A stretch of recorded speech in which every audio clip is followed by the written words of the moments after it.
ये एक बहुत विचित्र प्रकार की जगह है, क्योंकि वो यहाँ आनंद में नहीं बैठे थे। एक परंपरा है कि जहाँ पर भी शिव एक खास अवधि के लिए रहे थे, उस जगह को हम कैलाश कहने लगे हैं। अगर हमें इस प्रकार की ऊर्जा उत्पन्न करनी हो तो इसके लिए बहुत ज्यादा काम करना होगा।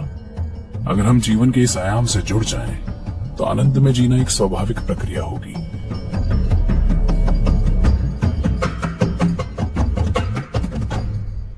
ये एक ऐसा स्थान है, एक ऐसा पर्वत है जिसने युगों युगों से अनेक ऋषि मुनियों को देखा है।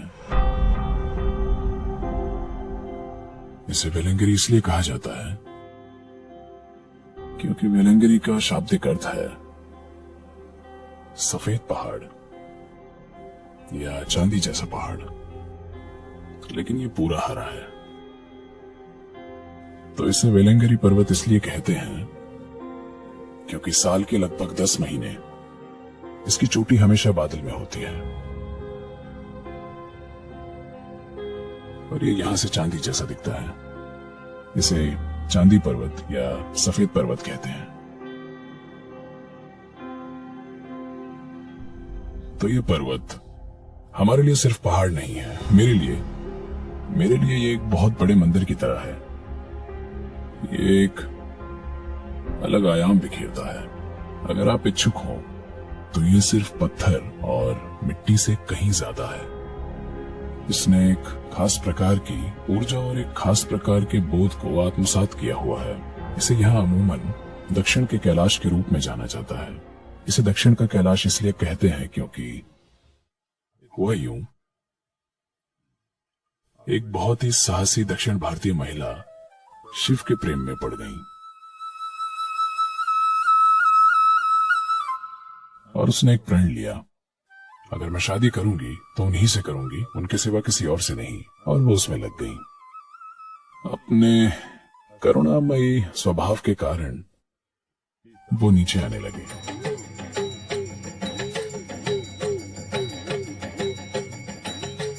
लेकिन अन्य जीवों का एक पूरा समूह, दूसरे देव, देवियां, आकाशीय जीव नहीं चाहते थे कि उनकी दक्षिण भारतीय पत्नी हो, इसलिए उन सभी ने उन्हें रोकने के लिए बहुत सारी साजिशें रची।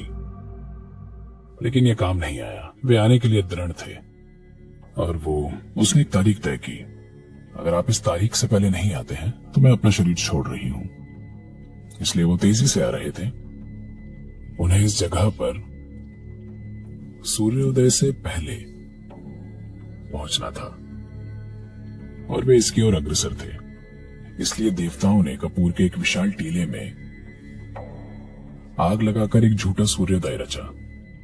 उन्होंने एक झूठा सूर्योदय रचा और शिव को लगा कि सूर्योदय हो रहा है और उन्हें लगा कि वो विफल हो चुके हैं क्योंकि वे समय पर नहीं पहुंच पाए और वो शरीर छोड़ चुकी होगी। तो इस जगह के काफी करीब पहुंच चुके थे, जिसे आज कन्याकुमारी के नाम से जाना जाता है, जहां वो खड़ी हुई और अपना शरीर छोड़ दिया। तो इसलिए इसे कहते हैं, ये कन्या का मंदिर है। वो बस यहाँ खड़ी रही और अपना शरीर छोड़ दिया क्योंकि वे समय पर नहीं आए। लेकिन वे समय पर आ गए थे, वे काफी करीब आ गए थे, लेकिन उन्हें लगा कि वो विफल हो गए हैं। बस 22 किलोमीटर बाकी था। वो मुड़ गए और वो चली गई। वे इतने हताश थे, अपने आप से निराश, अपने आप से क्रोधित। वे आए और उन्हें बैठने के लिए एक जगह चाहिए थी, इसलिए वे वेलंगिरी पर्वत पर चले गए और वहां बैठ गए। एक बहुत विचित्र प्रकार की जगह है, क्योंकि वे यहाँ आनंद में नहीं बैठे थे, वे यहाँ ध्यान में नहीं बैठे थे, वे यहाँ एक तरह की हताशा और अपने आप से क्रोधित होकर बैठे थे। So the energy up there is very, very, very different from anything you would have imagined.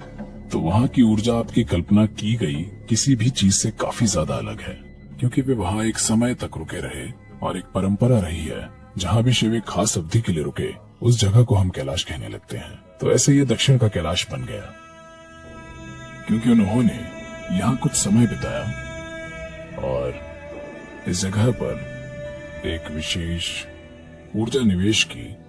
कितने ही योगियों ने इसका अनुसरण किया और सदियों से, हजारों सालों से साधु और ऋषियों का यहाँ एक इतिहास रहा है। एक बहुत ही अनोखी प्रणाली का रहस्यवाद, जहां आमतौर पर उन्हें सिद्ध के नाम से जाना जाता है, या तमिल में उन्हें सिद्धर कहते हैं। दक्षिण भारतीय रहस्यवाद बहुत बहुत अनोखा है। आपको इस प्रकार का रहस्यवाद दुनिया में कहीं और नहीं मिलेगा। तो इस परंपरा में कई आए, और एक योगी जो हमारे लिए महत्वपूर्ण है वो है सदगुरु श्री ब्रह्मा, जो 20वीं सदी की शुरुआत में रहे, और जब उन्हें शरीर छोड़ना था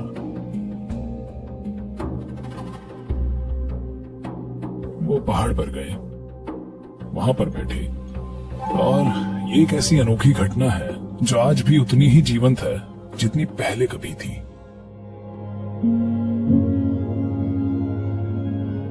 वो 7 चक्रों से बाहर निकले, जो कि एक अत्यंत दुर्लभ घटना है, और आज भी वो जगह वैसी की वैसी है जैसे ही उस दिन थी।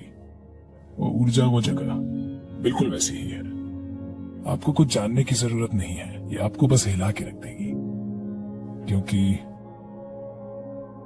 पूरी दुनिया में ऐसी कुछ ही जगह है जहां पर इस तरह की घटना हुई है, जहां एक इंसान ने अपने सभी 7 चक्रों से शरीर छोड़ा हो, क्योंकि वो एक चक्रेश्वर है। वो जो अपने 7 चक्रों से निकल सके उसे चक्रेश्वर कहते हैं।